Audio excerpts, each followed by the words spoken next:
Good morning students. आज हम next topic start करने वाले हैं जिसका नाम है introduction of three phase induction motor. ठीक है, लास्ट क्लास में हम लोगों ने सिंगल फेज इंडक्शन मोटर के बारे में देखा था। आज हम देखने वाले introduction of three phase induction motor. देखिए इसके अंदर क्या होता है, आपका ये थ्री सप्लाई जो होता है वो थ्री फेज सप्लाई होता है और आपका इंडक्शन क्या करता है, करंट को इंड्यूस करने में काम आता है और मोटर जो होता है वो वर्किंग पार्ट होता है। कहने का मतलब ये हुआ कि हम जो सप्लाई दे रहे हैं, सप्लाई वो क्या होगा, थ्री फेज का सप्लाई होगा जिसको जनरली RYB बोलते हैं, रेड येलो ब्लू। ठीक है, और इंडक्शन जो है, इंडक्शन के अंदर क्या होगा, करंट जो आपका है, जो आपका प्रोड्यूस होगा करंट, वह यहाँ पर क्या होता है, इंड्यूस्ड होता है, पैदा होता है।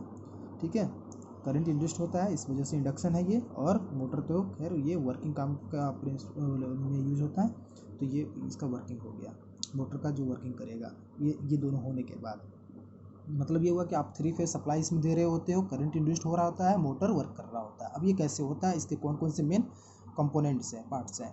तो देखिए सबसे इसका इम्पोर्टेंट पार्ट जो है वो है स्टेटर, जिसमें ये थ्री फेज सप्लाई दिया जाता है। थ्री फेज सप्लाई जिसमें दिया जाता है वह होता है स्टेटर, जो आप यहाँ पे डायग्राम में देख पा रहे हैं।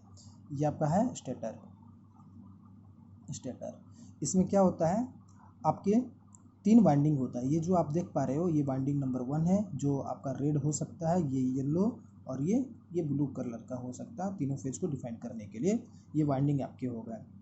अब इन्हीं के बिल्कुल सामने में आपका इसका एग्जिस्ट पॉइंट होता है। यहाँ से एक तरफ से देते हो, दूसरी तरफ से ये आपका सर्किट कंप्लीट करता है ये फेज का। इसी तरीके से इस फेज का, उसी तरीके से इस फेज का भी होता है। ठीक है, तो स्टेटर का मेन काम क्या हो गया, ये सप्लाई लेता है ना। और ये जो सप्लाई ले लेता है तब इसका क्या काम होता है, ये जानने के लिए आपको ये सर्किट, ये वाला डायग्राम देखिए। इसमें क्या कर दिया हमने, एक एग्जांपल लिया है, एक वाइंडिंग का एग्जांपल लिया है, एक वाइंडिंग का एग्जांपल लिया जिसमें हम लोगों ने यहाँ पे क्या किया, AC सप्लाई दिया।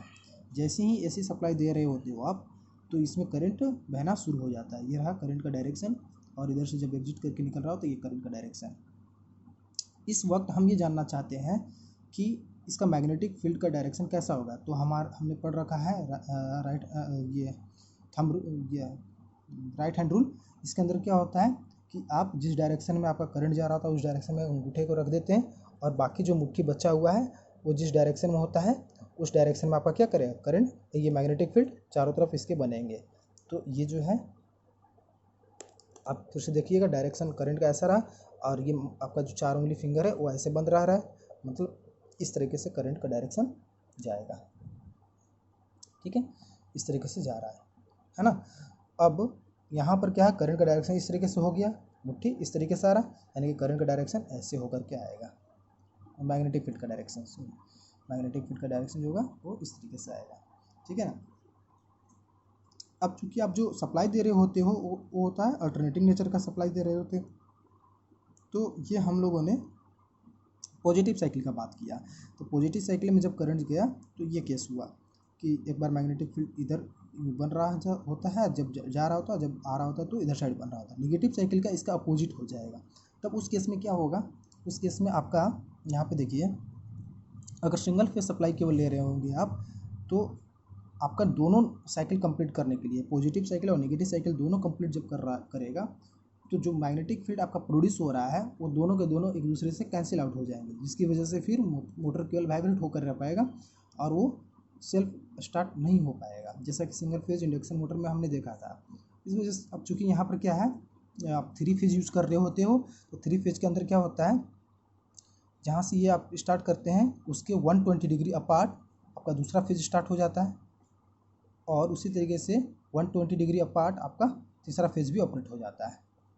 तो इस तरीके से होने से क्या होता है कि ये जो सिंगल आपका फर्स्ट वाला वाइंडिंग है उसके परपेंडिकुलर, या यूँ कहें कि 120 डिग्री के बाद दूसरा फेज स्टार्ट होता है, उसके 120 डिग्री के बाद तीसरा फेज स्टार्ट होता है, जिसकी वजह से क्या होता है कि जो आपका कॉम्पनसेट होकर के मैग्नेटिक फील्ड कैंसिल आउट हो जा रहा था वह एक रोटेटिंग मैग्नेटिक फील्ड प्रोड्यूस करता है, जो कि यहाँ स्टेटर की वाइंडिंग में देने के बाद प्रोड्यूस होता है।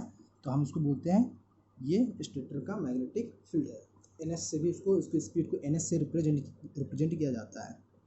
ठीक, अब देखिए ये वाइंडिंग का पार्ट हो गया। अब थर्ड पार्ट जो बचता है वो होता है रोटर, जो कि ये रोटेटिंग पार्ट होता है मोटर के अंदर, वो रोटर होता है। इसके अंदर क्या होता है, ये जो हमारा यहाँ पे जो बार आप देख पा रहे हो जो दोनों एंड से कनेक्टेड होता है वो कंडक्टिंग बार होता है, कंडक्टिंग मटेरियल होता है। इसके अंदर क्या होता है, जब ये चूँकि रखा हुआ रहता है इस जगह पर, यहाँ पर प्लेस किया जाता है, यानी कि मैग्नेटिक फील्ड के बीच में। तो जब मैग्नेटिक फील्ड यहाँ पे प्रोड्यूस हो जाता है तब ये बार के अंदर जो कंडक्टर है वो उसको कट कर रहा था, कट करेगा तो लिंक करेगा, कहने का मतलब तब इसके अंदर करंट बहना शुरू होगा। अब इसके अंदर जो करंट बहना शुरू होगा उस करंट के असर की वजह से यहाँ पर हर एक कंडक्टर के चारों तरफ क्या होगा, मैग्नेटिक फील्ड प्रोड्यूस होगा। ठीक है, तो लेंज लॉ कहता है, लेंज लॉ के अकॉर्डिंग कि जो मैग्नेटिक फील्ड प्रोड्यूस होता है, या फिर एक उसका स्टेटमेंट अगर बोले तो उसका स्टेटमेंट ये है कि जो प्रोडक्शन होता है वो अपोज करता है जिसकी वजह से वो प्रोड्यूस हुआ है, यानी कि which opposes the cause of production. ठीक है, तो यहाँ पे जो मैग्नेटिक फील्ड बन रहा हो किसकी वजह से हो रहा है, इसके करंट की वजह से हो रहा है। ये करंट इस मैग्नेटिक फील्ड की वजह से पैदा हुआ। तो ये मैग्नेटिक फील्ड एक दूसरे को अपोज करेंगे जिससे इसको एक टॉर्क मिल जाएगा। ठीक है, तो यहाँ पे जो पोल बनेगा, पोल की बात करें तो नॉर्थ, ये साउथ, ये नॉर्थ, ये साउथ, और ये नॉर्थ, ये साउथ। तो ये जो एक मूवमेंट आ गया इसके अपोजिट की वजह से, जिसकी वजह से ये रोटर जो है मूव करना शुरू कर देता है। ठीक है, तो ये इस तरीके से ये करता है 3 फेस इंडक्शन मोटर। इसको आप सेल्फ स्टार्ट करने के लिए भी यूज करते हो। सेल्फ स्टार्ट ऑब्वियसली आपके पास 3 फेज होता है तो सिंगल फेज में नहीं हो पाता सेल्फ स्टार्ट। 3 फेज में आपका ये आसानी से, क्योंकि ये जो पोल्स हैं ये पोल्स एक दूसरे को रिपेल कर देते हैं। दैट मीन्स कि जब मोटर का यहाँ पे नॉर्थ पोल बना होता है तो ये रोटेटिंग मैग्नेटिक फील्ड में भी रखा हुआ रहता है, जिसकी वजह से ये जो अपोज करता है लेंज लॉ के अकॉर्डिंग और इसको, तो ये इसको एक फोर्स देता है, फिर वापस से नॉर्थ पोल यहाँ पर आता है, फिर इसको फिर से एक फोर्स दे देता है सेम फर्स्ट वाले केस की तरह, जिसकी वजह से ये क्या हो जाता है, रोटेट होने लगता है। इस वजह से हम ये कहते हैं कि 3 फेज इंडक्शन मोटर जो होता है वो सेल्फ स्टार्टिंग होता है। तो यही होता है इसमें। Thank you.